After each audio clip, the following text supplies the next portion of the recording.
Okay, hi, this is Angie and Cathy Morgan, Angie Power Disney and Cathy Morgan, having a catch-up in Oldcastle, County Meath. We haven't seen each other for a year, something like that. It must be a year. About a year. Yeah. And Cathy's been down in County Kerry doing amazing research and forwarding the work that she, as described by Cathy Fox, is leading the field with research into mind control, MK Ultra,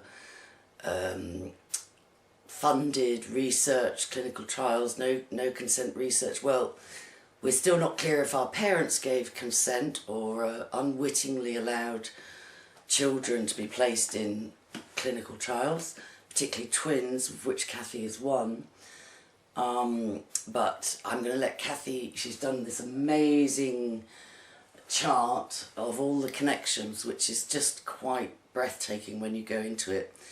We might not cover it all in one interview, but I certainly want to just update people on where Cathy's at with her research, because it's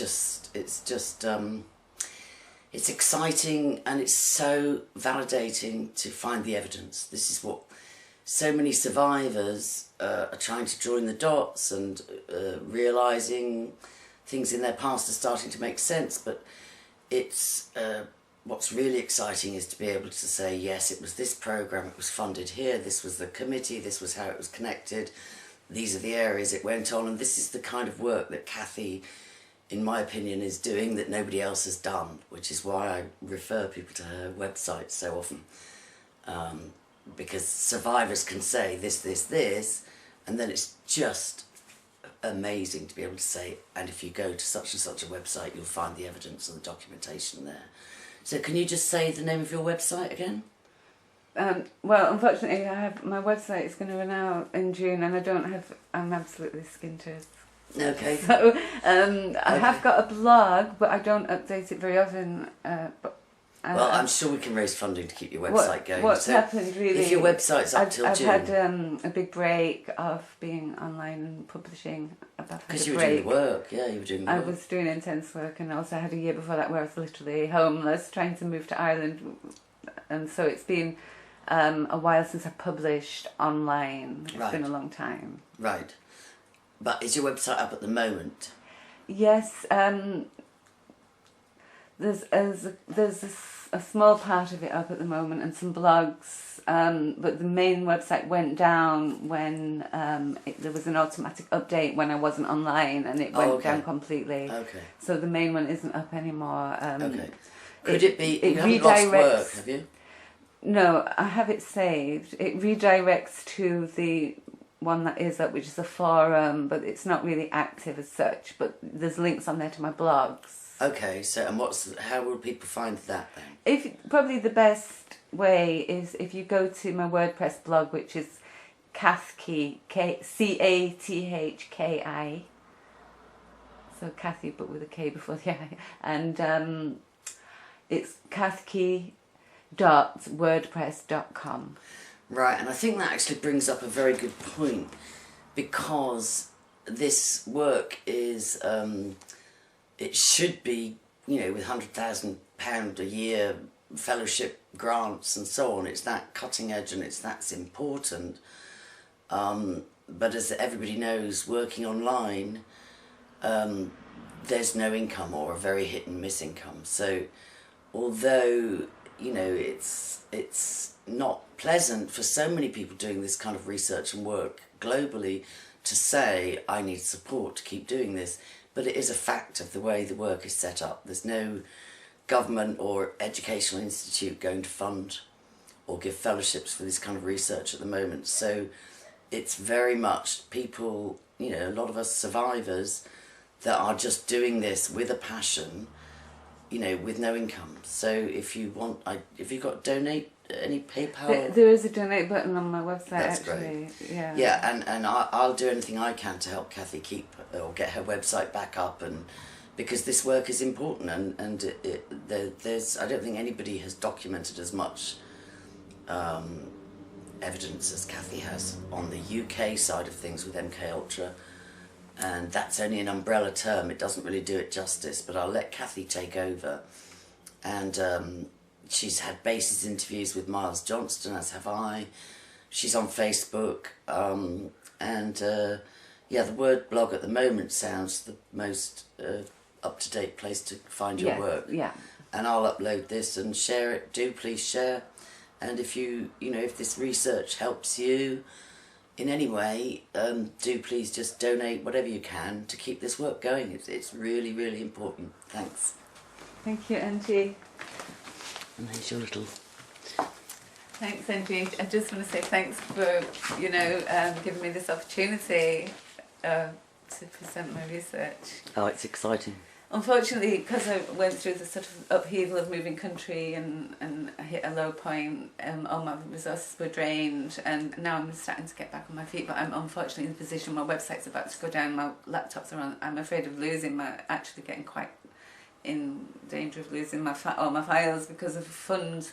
I am okay on an even keel now and things are fine, but it's just the depletion of resources. It's an unusual sort of situation in that sense. So it's not that I even need ongoing support to do the research. It's just that you need your equipment to work. An old laptop or something else and a storage. website to stay up so that this is accessible. Yeah. But I will plod on and chip away regardless, and it will be done regardless. Yeah, I know. It just takes longer. We plow on. So just to recap, Kathy and I met because we'd both been in Bath in our childhood around the same time and similar experiences, and we met and exchanged stories, and there was an awful lot of common ground and an awful lot of rabbit holes that were worthy of investigating. And we both, in our different ways, I mostly interview survivors, and Kathy mostly does the academic side of the research, and it just gels beautifully. So I'll hand over to you. Yeah, it's turned me into a historian. Yes, it has, yeah. Absolute academic. Researching my own background, because I was actually like a blank slate before I started this research. I'd been so programmed in the New Age sort of thing. There was literally an Earth Mother who had no knowledge of history or politics whatsoever. So when I started looking into my background, I've got a passion now for history, really, this period as it relates to my own background, as it were, and because it's about me, I get a drive to keep it going. Which is very powerful, because if somebody just gives you a history lesson, it can be dry. But when it's somebody saying, this is what happened to me and this is what I've discovered, looking back over almost 60 years, then it's somebody's story rooted in history, and that's totally different from just studying. Different. It comes alive. It's fascinating. Definitely. I could go on. Yeah. So tell us what you've really uncovered in the last 6 months. Yeah, in terms of Bath in Somerset, it's become quite a feature. In a sense, I was moved to Bath with my family at the age of 4, and everything that was kind of weird that I've been able to trace more or less is all around Bath, because it links in so incredibly. We moved, it was about 300 miles. We used to live in Rochdale in northern England, and it was 300 miles from Bath pretty much.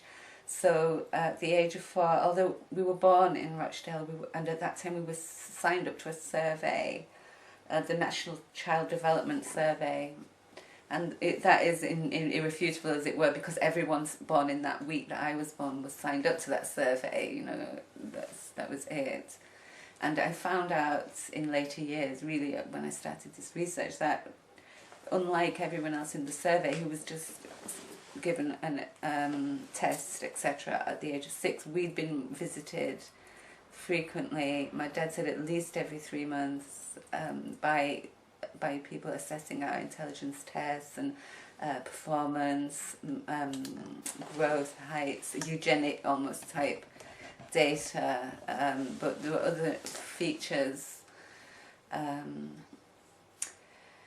of these tests. I hadn't thought anything of these tests whatsoever until I started to do this, and it becomes a big part of it now, because moving to Bath There's some strange organisations around, very close around where we moved. It's very bizarre. So there's actually, for starters, there's a deep underground base within 4 miles of my house, and and Angie actually lived at that base. It's a deep underground base. It's huge, and it was secret at the time we were there because it's only been declassified in 2003, I think it was. So also meeting. And we're talking Rudloe Manor. That's Rudloe Manor, yeah. Yeah. And the meeting at St Martin's Hospital, which is again just under 4 miles away from Swanswick, was the Bath Institute of Medical Engineering, which I wouldn't have thought twice of until I saw the people that were on the board. They started it while I was there in '68 and while Angie was there too. And the first minutes were published in '69, so they must have started for the year previous, you know.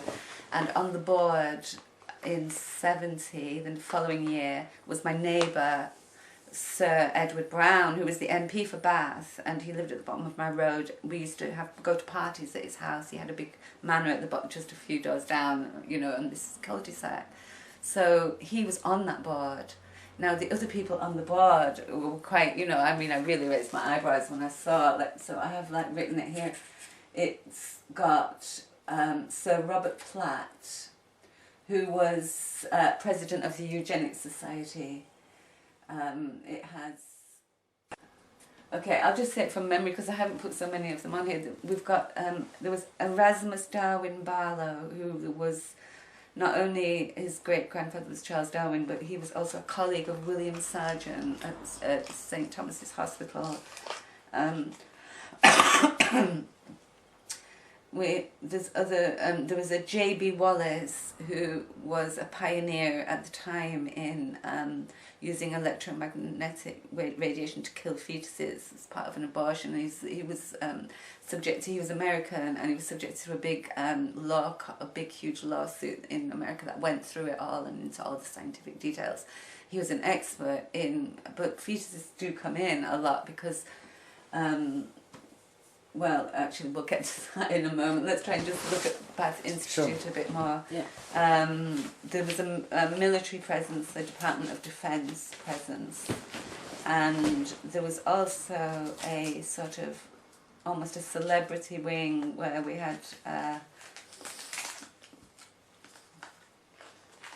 had Arthur Rank, who ran children's Saturday morning cinema.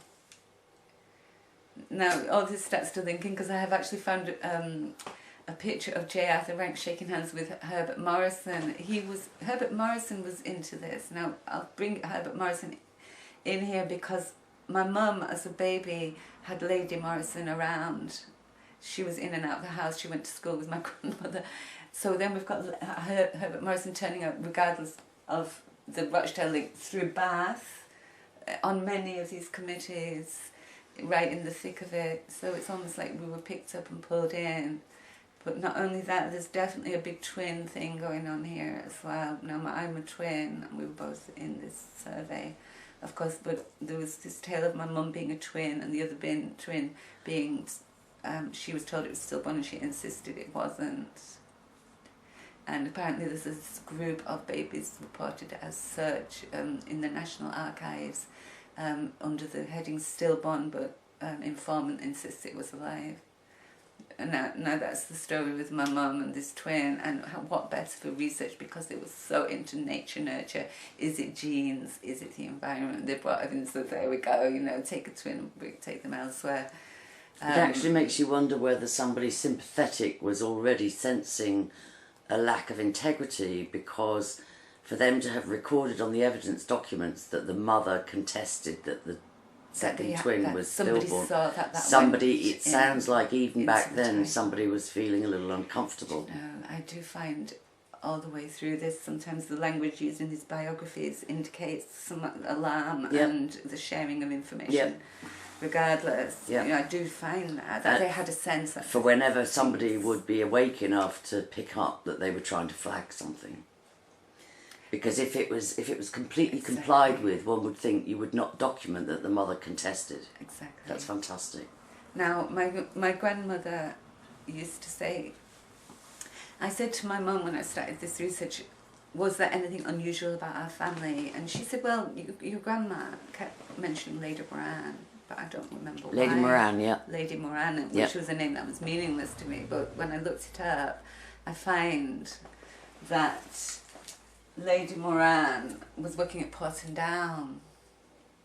Now, who seems to be the most significant is Lady Moran's tutor, Joseph Barcroft, who links in with all the other subjects I've mentioned up until now, and otherwise I wouldn't have thought so much of it, but with Lady Morrison being in the picture and then Lady Moran, you know, I know that's very circumstantial, but it's just incredible how she links in with the survey and Bath and everything when you start looking. Her tutor, Joseph Barcroft. Now he was the tutor of Hugh Jolly, who was a consultant in neonatal and fetal studies. That's right, we were talking about fetuses, so I was going to bring him in. He was the expert in fetuses. He was the intergenerational and fetal growth expert for Port, and yet he was the head of the physiological department at Porton Down. Now, my consultant when I had my first child was a student of his, so he was in groups, neonatal study groups. They were contemporaries in the field as well afterwards. He was also linked to Herbert Morrison himself in these committees that they were on. This is so interesting now. Barcroft was on a panel called the Ministry of Home Security panel with Herbert Morrison and the guy that designed the NCDS survey. The guy that designed the NCDS survey. This is amazing. Is it on? Yeah, I hope so. I really do hope so. I think I'll let you check because I don't want to waste. Yeah, see, that means it's recording. Perfect. All right. Okay, where should we go from? Just keep going, keep going. I think you're doing great. Okay, so my grandma mentions Lady Morrison. She says she's had a twin taken away. Mm-hmm. Lady Morrison, my grandma also mentions Lady Moran. She's had a twin taken away. Lady Moran is a colleague at Porton Down, and she was a former student of Barcroft. Right. Barcroft is on a panel with the guy that designed the NCDS survey that I'm part of, with Herbert Morrison. The guy that designed it is Solly Zuckerman. And he was an advisor in the bombing campaign in World War II. He's that sort of calibre of military standing, as many of the people in this are, and they often are doctors, but they often are zoologists too, as is the case of Zuckerman. Zuckerman worked closely with James Douglas, who actually implemented the NCDS survey, and his name is all over it, but it transpires that he designed it along with Zuckerman, and they both worked previously on chimpanzees, and they've done a huge, big, thick survey covering every aspect of chimpanzees for the RAF. Bizarrely, why the RAF would be administering this. But population studies are done for a variety of reasons, and there's military involvement, so the funding, it would just be probably a funding avenue perhaps. It is strange that it was funneled through the Royal Air Force. It's linked to Zuckerman being in the bombing section of bombing populations, and also being into designing population studies. I mean, he was just huge up there discussing. And Rothschild donated Holton.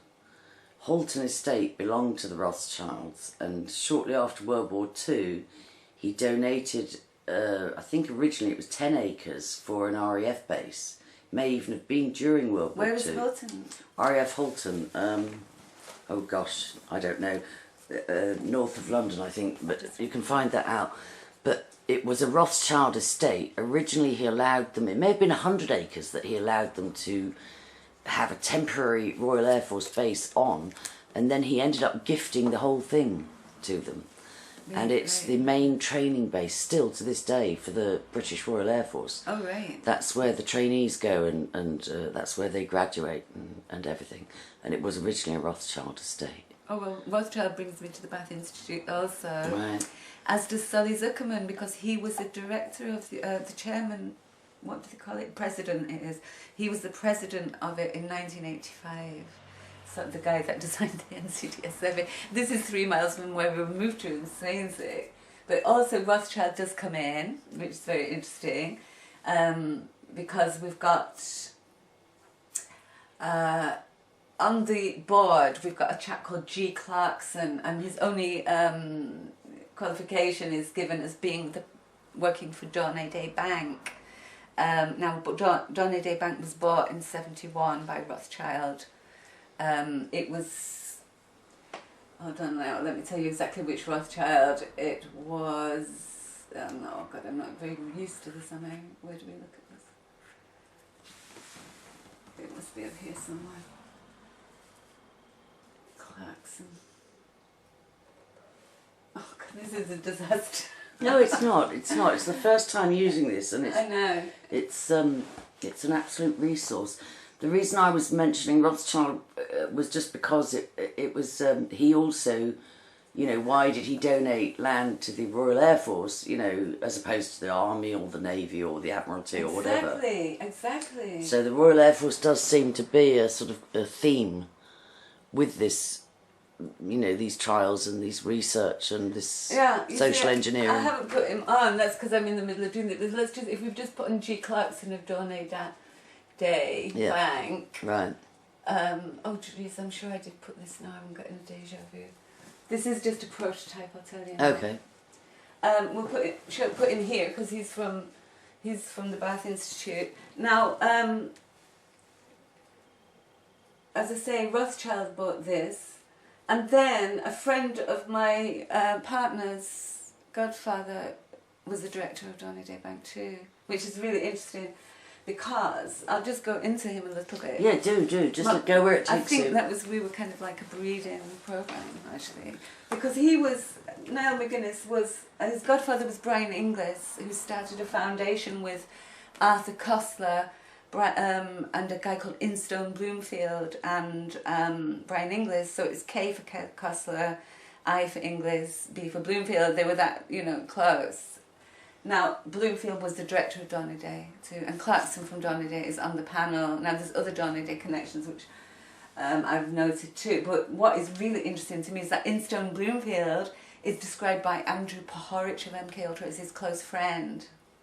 So it's quite a close link to MK Ultra there for Niall, really. And other indicators, he was in San Francisco as a child just when MK Ultra was going on. All sorts of stuff there, which I'll go into again. But because we're looking at this here, what I can say also was that on the board of, a sponsor of the BIME, the Bath Institute, was put down as H.S. Rothschild, another Rothschild, and a branch of the family in the distant sort of ways around. But he was a film director in America. It was the same year that Arthur Rank was on the panel. There was a lot of sort of media type things going on in it as sponsors and panel members. So we've got this H.S. Rothschild. He was married to somebody who was attending Andre Pohoric's Council of Nine Channelings, Alison Ames. So you've got Alison Ames being on the Council of Nine panel along with, say, Gene Roddenberry from Star Trek, channeling the story. She's married to Rothschild, who's donating to the Bath Institute. We've also got other donators that are interesting. We've got the Worshipful Company of Grocers, which is above Masonic. So you've got the Freemasons, then you've got the Worshipful Companies, which is Livery, which is the City of London and the Queen. It's above Masonic, if you like. It's just the top of the Masonic. And then they're donating. I wonder if Thatcher's father was involved with that. I wonder. Oh, I'm sure. I'm sure. So, so the Council of Nine link there again with Alison Ames is just so interesting, and of course so close to MK Ultra. Kessler himself has got a lot of CIA stuff there that you could do a whole talk on him, and some of his groups link in with Herbert Morrison as well. That's what I'm interested in, because the research in America is quite accomplished, and yet my sense is that actually it was possibly even farmed out there from the UK and around wherever the military, particularly the Air Force again, could make an outpost that was well covered, such as RAF Egberg in Germany or so on. But my sense is that even though America seems to be the high-profile origin, I don't buy that. And so the fact that you're finding these links and the money and the committees seem to be firmly connected to the UK and the Royal Air Force, I'm wondering if America was cover, like an outpost. On many fronts, if you like. Yeah, it's a bit like Australia was considered a colony. It was linked in with the Commonwealth Yeah, organisation. absolutely. And they're the countries. It reminds me of the British Empire. Now you should say that, because that really does come into it so much. So funding the Bath Institute is the Nuffield Foundation, which Joseph Barcroft works for. And the Nuffield Foundation also funded the National Child Development Survey. But the Nuffield Foundation came from Lord Nuffield, and the way that he linked into this medical situation was extraordinary. It was all to do with the British Empire. Because just go back in history a little while and say, when Britain wanted to colonise and there was great competition to take over the globe, they wanted to fine-tune the nautical instruments. And they precisely built the Tower of the Winds in order to observe the transit of Venus across the sun, in order to get the nautical instruments together to colonise the world.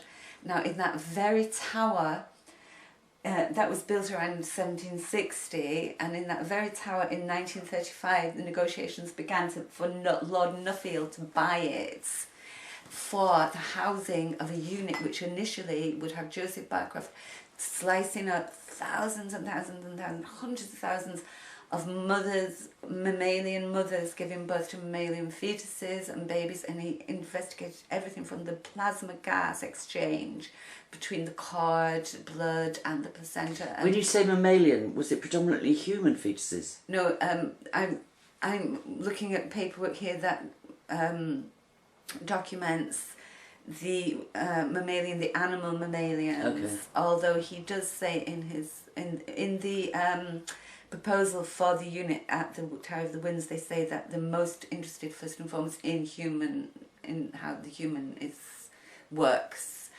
So that's the only allusion to human experimentation. There's going to take some more digging, I think, because what you've got then is you've got Alan Parks is chairman of the Family Planning Association, and at this time this group of people that I'm going to be talking about got together with David Steele and brought in the Abortion Acts. It spans over a range of time, but that is all linked into this kind of little incestuous nest of linking people. It definitely seems to be trying to build on the Darwinian evolution theory, because Pavlov was an anthropologist. His background was animals, and then they did the chimpanzee study, and then they did the study of mammalian fetuses. But their next step was, how does this apply to humans? Absolutely, and that's where MK and then Ultra, set up the abortion. MK Ultra could organise for the human experimentation, but it was absolutely linked and directed and with artificially these animal studies. So it's almost like MK Ultra is almost like a diversion, which says, look, there was secret experimentation. You'll never know what it's about because we've only got this and we've only got that. Whereas in fact, the story is written in the academic literature in plain sight. When you start linking the people doing the animal experimentation to MK Ultra, then And it's not just Pavlov, is it? That you've named at least 2 or 3 more that was. It's turning up. People are just turning up in their droves now. I mean, as I'm getting more and more pieces that are coming. Because it seemed at first that it could possibly be random, that the person they brought in to fund and head, it just seemed a little bit random that his specialty had hitherto been dogs and so on, and behavioural science with animals. But it's not random, is it? That's what's unfolding. It was being consistently applied to humans. Yeah, they're bringing in people that have done research on animals, and then they're saying, right, superimpose that, we'll give you an endless source of subject matters, i.e. humans, this seemed to be this Tower of the Winds pulling together at a time when the First World War was on the horizon, and it gave them the opportunity to pull together every specialist of every aspect of the human and examine it in the closest detail, first through mammalian and other ways, but they were really applying it all to humans consistently, and they were studying the hormonal side of it, where the brain, the synapses has endocrinological hormonal interface. So it's like there's electronic impulses, but a huge amount of it is endocrinological. So in other words, you can read what's going on by examining the hormones, the electric impulses, the plasma, gases, interface. Barkov was searching all of this and others. They brought everyone together, and there was a movement of doctors, Jewish doctors initially, that brought the German people studying these things right to the heart of their contemporaries, at the very forefront of the studies. So you've got a colleague, a sailing buddy of Barcroft, Henry Dale, was bringing in these doctors, who was Martha Vogt, VOGT, who was immensely a virologist and a microbiologist, and she ended up working for the animal research in the UK. But basically they were all coming together, all the skills, the people recording brainwaves, the people analysing, and the psychiatrists, all of them. Now Barkrov's colleagues were attending Macy conferences, but not the cybernetic Macy conferences. They ended in 1953. And one of Barkrov's students, colleagues, William Greywater, did attend. He was a cybernetician. But then in 1954, there was the gestational Macy conferences, also run by Frank Vermont Smith, who had taken LSD with the psychiatrists and the MK Ultra people. He was interviewing Barkrov's colleague D. Barron, and Hoggett went over there so there's your link to the CIA and MK Ultra too.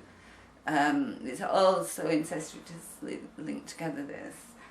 So the Tower of the Winds, now the interesting thing is, the Tower of the Winds is that because it was built as an astronomy observatory, the astronomers were in there. They were in there for a year while Barcroft and his crew were in there cutting up the fetuses, which is quite bizarre to me. And I'm wondering if there isn't some sort of ley line energetic significance of this, where it was built on a particular point, because Ellis Taylor's work has already pointed out independently some time ago that he finds signs around that tower and the layout of buildings of desecration of the feminine, and there was also a murder carried out there and so on. He's got an interesting article about that. So the Tower of the Winds, it's almost very Illuminati.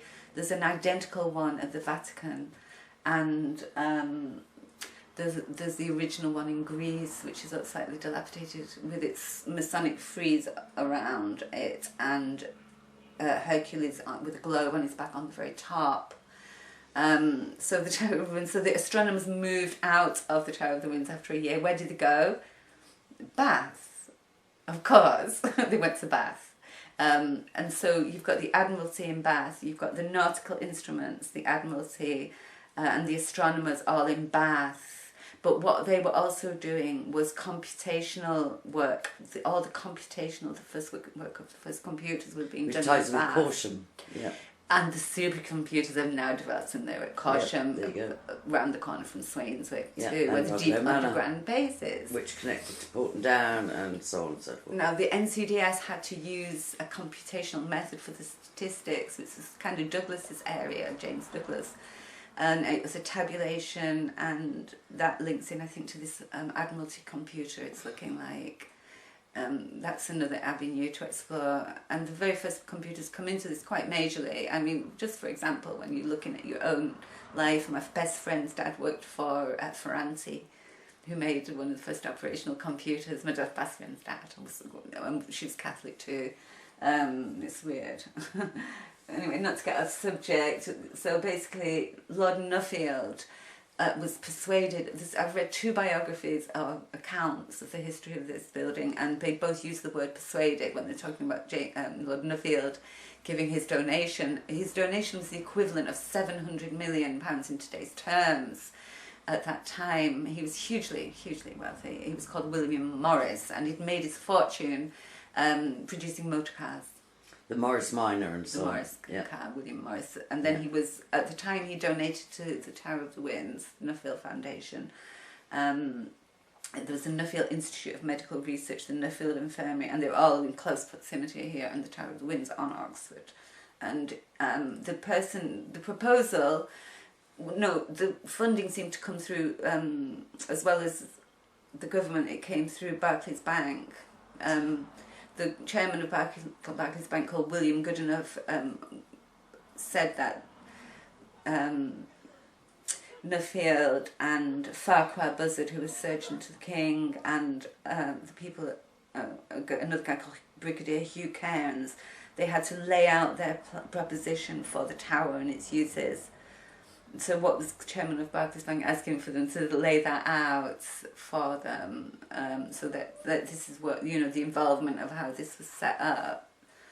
So you've got your Royals Illuminati again, and so I think there is something very Illuminati about this. And Nuffield, was it last year or the year before, where a survivor said that he'd abused her all through her childhood, and he funded her education and lots of someone has gifts, just come and out. She felt that her parents had betrayed her too, because they liked the funding and the gifts and the education being paid for and so on. Yeah. I don't know if that did I saw that in the Daily Mail. It's only just come out a couple of years. That's right. No less. And she's in her 80s. She's a very respectable, very credible witness. You wouldn't think twice about it, whether she was so brave. And she kept quiet for so long, but she came. She didn't want to die without disclosing. She came out and she told us Lord Nuffield was abusing her from an early age when she was in hospital. He was hanging around hospitals, a bit like Jimmy Savile in a way. Hanging around hospitals, full access to hospitals. He could get into a room. That's right. Bring children. Goodness knows. I mean, she has pointed the finger, and he was known as this amazing benefactor, this do-gooder philanthropist. But he was getting up an organisation together that seems to have caused some alarm in some quarters of the medical community, as I can see. The reservation and the sort of the way that these are written about. Another guy said he was induced or he was persuaded to part with his funding.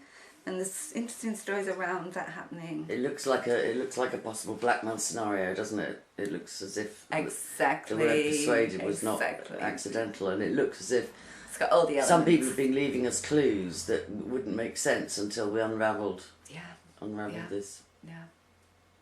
So it would be worth linking the report of that lady's disclosure, because it was phenomenal. Absolutely.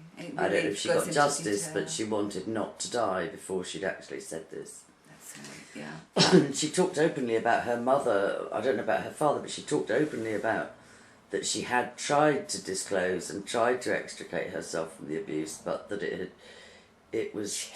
she tried. She talked to her mother about it. The kind of consensus was not. It's amazing the similarities between Nuffield and Jimmy Savile hospitals, and reasons not to rock the boat and not to ask too many questions. And a lot of survivors have this, where they're not sure the level to which their parents complied or were complicit. It's very unsettling. Indeed. Yeah. So this was Barclays. Yeah, William Goodenough. We've talked about that. there was also, yeah. I'm seeing an organisation here that seems to be really related to what's been going on, because the number of people that I'm talking about that are in it, there was only 23 to 25 members at any time, and at one time, along with guests, they included Sally Zuckerman and Julian Huxley, and then later we had Harold Wilson, but that's that's years in the future, a few years in the future.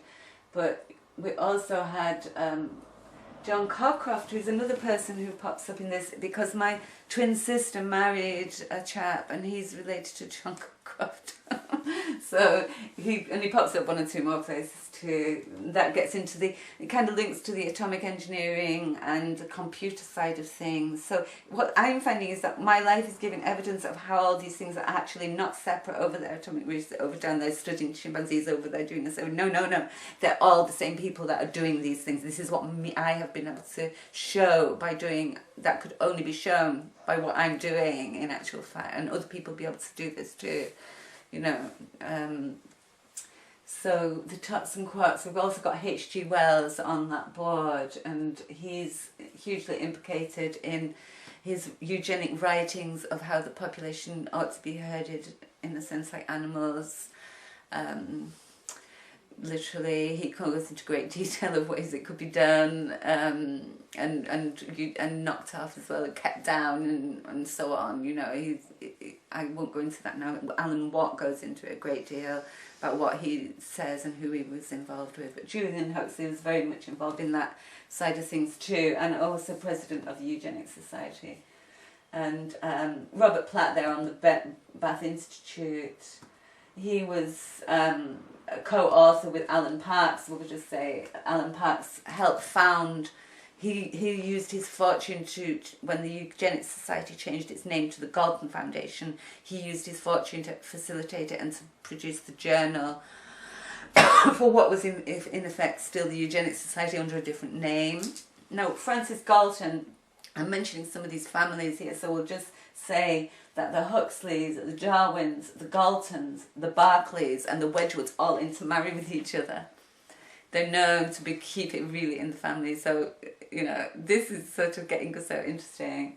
And I'd say, I've linked these things, and it's the degrees of separation. I know some of them go up to 4 steps with the blue, but they're all really within 3 and 2 steps of my situation. So as a what would you call it, a candidate, a subject, a subject, I had links to all these things because of this is who was involved in financing and designing these sorts of programs.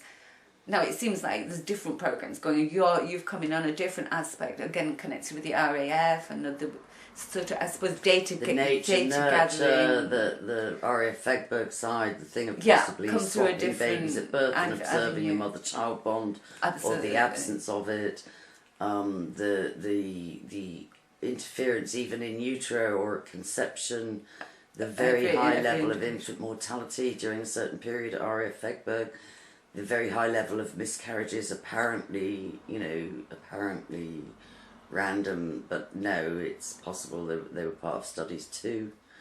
And I think the thing with you was obviously the twin thing, but we're talking also trauma-based mind control.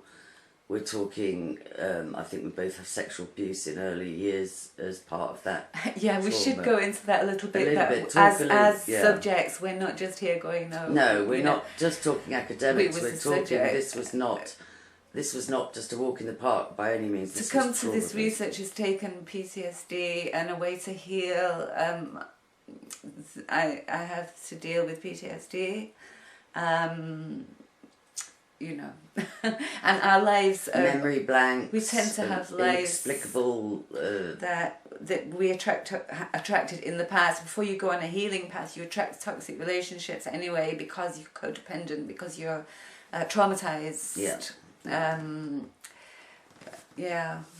without validation, it's only very late in our lives that we're actually healing to a great extent, because we realised that this was going on. And it was something done to us, not a defect in our personality. Yeah, because otherwise one is marginalised as highly strung or delusionary. Or eugenically at fault somehow. Yes, or the black sheep of the family, or, you know, a lot of people have addictions in trying to make sense of what's happened to their past. Oh, absolutely. Where there's addiction, there's trauma always. Yeah, and suicidal ideation seems to be very much something that was inbuilt, the same way as, you know, in the Bond movies, you'd carry a cyanide pill so that, if you were in danger of being caught by the enemy, you were programmed to take your cyanide pill and just self-destruct, for king and country. Yeah, if you're not on an awareness, if you've not developed any awareness of the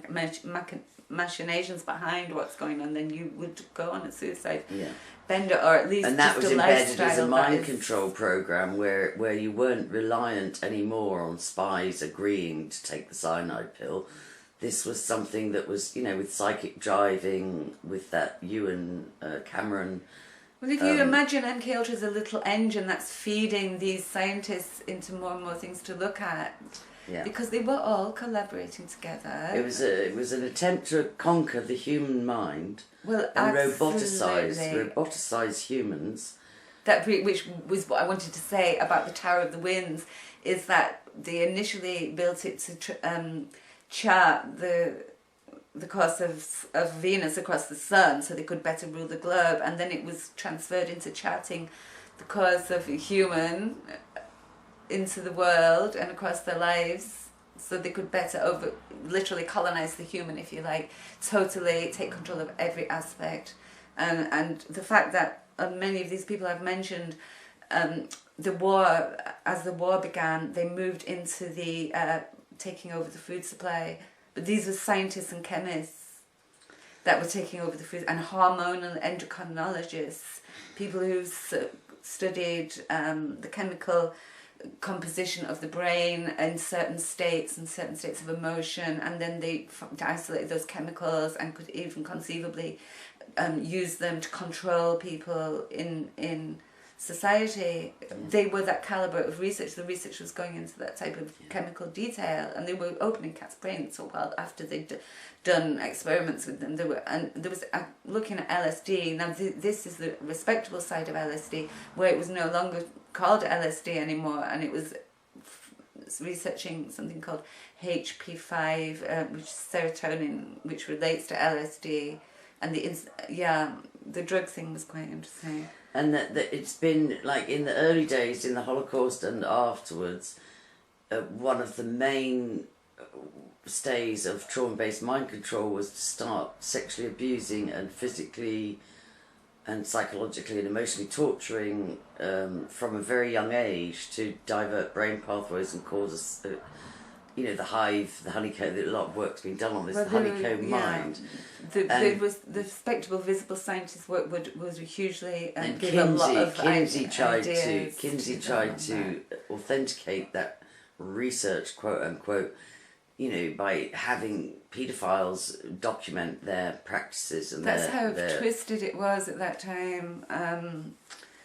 They were literally mapping out the brain and charting the EEG, and it had been made respectable to do things that were unthinkable. And Kinsey is known now. He was known to have ushered in a sense, the permissive society and the rampant promiscuity that's that's tried to be fostered, and really the break between the natural man, natural human, natural woman, and the manipulated, controlled one. So the Tower of the Winds was... So I was just going to complete that circle, I was just going to say that initially it was done through absolute brutality, and it still is. It's just that they've refined it where they can do it more now with chemicals and with electromagnetic means, which one would have thought then paedophilia, in quote unquote research would have receded, but it's such a perversion and such a depravity that even though it's not necessary anymore in this, if it never was necessary, but even though they've refined the methods of mind control, and yet it's still rampant, it still seems to be part of, you know, paedophilia and child sacrifice and blood drinking and all that horrible stuff still, it was still absolutely is widely encouraged. practiced. You know, I mean, it's all over the media. If you look at that era, the 60s and the 70s, it's actually, you know, okay to sort of talk about sexualization of schoolgirls, and it was funny, and the comedy brought it in very much. I found the comedy was bringing in that agenda where young was okay and young was good and young was desirable. And I often wondered, actually, I'm pretty convinced that my dad's sexual abuse of just me, the one twin, was linked to this kind of study scenario, this academic. He was recruited and told this is all research and this is valid and you're doing a service and you know, do this to the one twin but not the other twin. Because James Douglas was studying the different effects of trauma, different kinds of trauma, and how it had outcomes in later life. And I believe that is just one avenue they wanted to study, because it's the only context that makes sense for me. Because his personality was so completely not like that in every way, and noticeably so. And it was just such a... And it didn't happen until we moved to Bath as well. There was all sorts of reasons that make me suspicious that this was part of it. Stuff going on in Bath with my dad, what was happening, who he was hobnobbing with. Like the person who became director of his company the year after we left was Sir Peter Parker, and he was very close with Prince Philip.